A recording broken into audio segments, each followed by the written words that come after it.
अगर अहले बैत का तज़किरा करें, मोहब्बत अहले बैत की बात करें, तो फिर अहले बैत के किरदार पे अमल भी करें।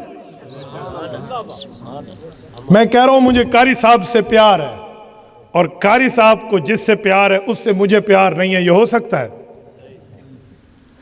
दोस्त का दोस्त कौन होता है? दुश्मन?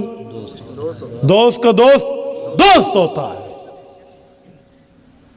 और दुश्मन का दोस्त कौन होता है? दुश्मन होता है। अहले बैत से प्यार करने वालों, अहले बैत को जिनसे प्यार है, तुम्हें अगर उनसे प्यार है तो फिर तू अहले बैत से प्यार रखता है।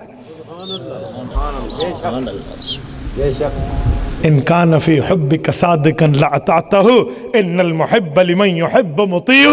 याद रखना, मोहब्बत में यह है कि महबूब की बात को तस्लीम किया जाए।